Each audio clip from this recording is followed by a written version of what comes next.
Olha, eu já vou direto com esse caso onde a justiça decretou a prisão preventiva de mais um homem envolvido na morte de um jovem em um estacionamento em Ribeirão Preto. Ao vivo agora o Guilherme Campos tem mais informações do caso. Olha, Guilherme, boa tarde para você. Quem é esse outro homem que também, segundo a polícia, está envolvido no crime? Conta pra gente.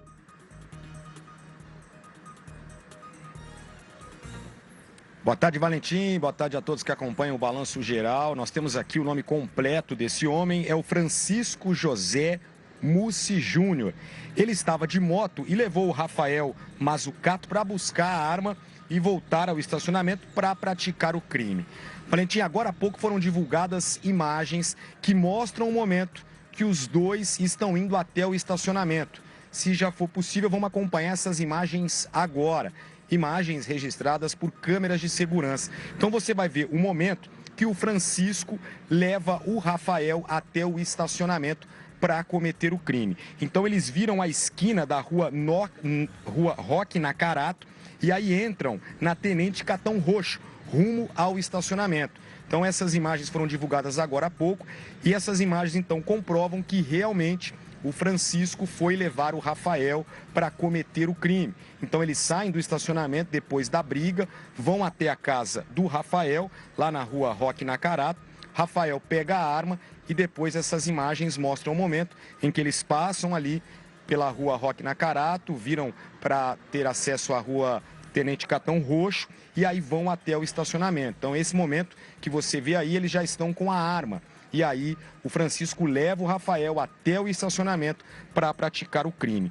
E o Francisco deve se apresentar aqui na delegacia de Ribeirão Preto a qualquer momento. A gente já tem aqui imagens ao vivo do local onde o Francisco deve se apresentar. O promotor Eliseu José Berardo Gonçalves protocolou o pedido de prisão preventiva do Francisco na noite do último domingo.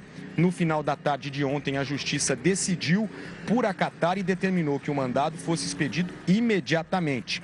Para a promotoria, Francisco, que é amigo de Rafael Mazzucato, autor dos disparos, é coautor do crime. Beraldo afirma que a participação dele foi efetiva para a morte do jovem Juan Godoy, de 22 anos, tendo em vista que ele conduziu a motocicleta para levar o Rafael em casa, para que ele pegasse o revólver, esperou que o homem se armasse, voltou acompanhado dele ao estabelecimento e ainda ajudou o Rafael na fuga. O promotor termina as justificativas do pedido dizendo que, mesmo que Francisco não tivesse previsto as intenções do parceiro, assumiu o risco, se associando ao amigo para matar quem quer que fosse, já que foram armados a um lugar com grande circulação de pessoas. Francisco aparece nas imagens ao lado do Rafael e de uma mulher. Essas imagens são as imagens do momento da briga. Enquanto o Rafael discute e briga com o funcionário do estacionamento, Francisco fica ao lado. Rafael e o funcionário brigam. Rafael chega a cair no chão após a agressão. Um outro funcionário aparece com um pedaço de madeira na mão e separa a briga. Minutos depois, Rafael volta armado e atira em direção ao funcionário que o agrediu. Mas ele acaba atingindo o Juan, que não tinha nada a ver com a briga. Ele foi atingido com um tiro na cabeça. Juan chegou a ficar internado por uns dias, mas não resistiu aos ferimentos. A advogada do Francisco, Mariana Reis, disse por telefone que ainda não tinha saído o mandado no fórum. Então a advogada está aguardando o mandado para trazer aqui o Francisco, então ele deve se apresentar. Essa é a informação. Então, sem o mandado, ele não vai se apresentar aqui, porque aí o delegado não pode prender o Francisco. Então é preciso ter um mandado de prisão e aí sim a advogada deve aparecer aqui junto com o Francisco. Essa é a informação, que ele vai se apresentar assim que sair o mandado de prisão. Eu volto com você, Valentim. Vou pedir o seguinte, vou pedir para o Guilherme Campos aparecer na imagem. Volta aí, Guilherme Campos, e vou pedir para dividir tela aqui com o Guilherme Campos. Coloca na imagem também, junto com ele, porque a gente quer repercutir detalhes desse caso, né? Você está vendo, inclusive, detalhes dessa primeira imagem que está chegando aqui no Balanço Geral, da moto passando, tá? Essa imagem da moto passando. E, Guilherme Campos, essa imagem que comprova também e ajuda a polícia a entender detalhes desse crime e a participação do Francisco também nesse auxílio na fuga, que está sendo agora fundamental para a polícia também concluir que ele, né, junto com a justiça, aí a polícia concluindo com aí o caso na justiça, a entender que ele também tem que ir para a cadeia. Isso deve acontecer a qualquer momento aí nesse local onde você está, né, Guilherme?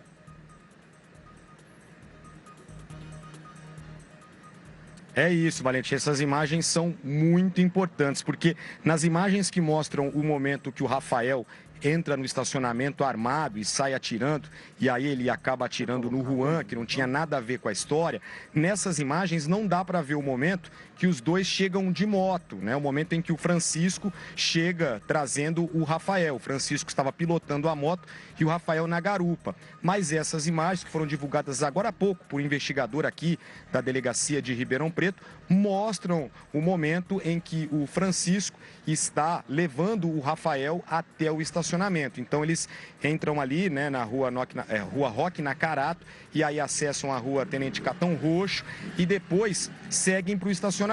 Então essas imagens são fundamentais para comprovar que o Francisco realmente, depois da briga, foi com o Rafael até a casa dele. O Rafael pegou a arma, depois o Francisco, levando o Rafael na garupa, volta lá para o estacionamento. O Rafael desce da moto, entra no estacionamento atirando, e aí um tiro atingiu a cabeça do Juan, de 22 anos, que não tinha nada a ver com a história. O Juan tinha trabalhado durante a noite com uma banda em uma casa de shows que fica ali perto do estacionamento. O Juan estava pagando o estacionamento quando foi atingido por um tiro na cabeça. Ele foi socorrido, ficou internado durante alguns dias, mas não resistiu. Então, a qualquer momento, essa é a informação da advogada do Francisco. A qualquer momento, o Francisco deve se apresentar aqui na delegacia. A advogada está esperando um mandado de prisão, que, de acordo com as informações da própria advogada, esse mandado ainda não saiu. Seria um mandado de prisão preventiva. Então, a gente vai ficar por aqui acompanhando a qualquer momento a nossa equipe, ou uma outra equipe da Record aqui na porta da delegacia, aguardando o momento em que o Francisco deve se apresentar, porque esse mandado de prisão deve sair a qualquer momento.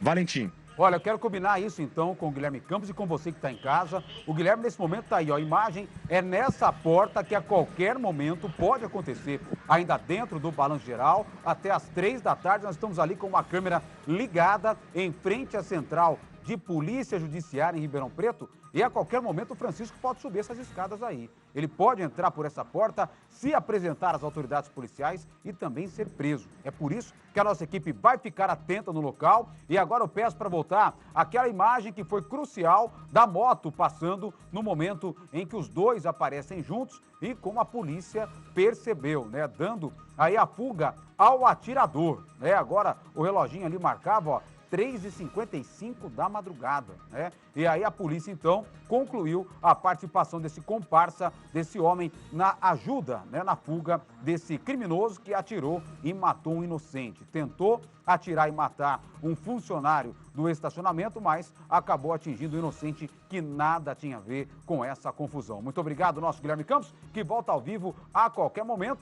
com mais informações direto do centro de Ribeirão Preto, ali onde fica a Central de Polícia Judiciária.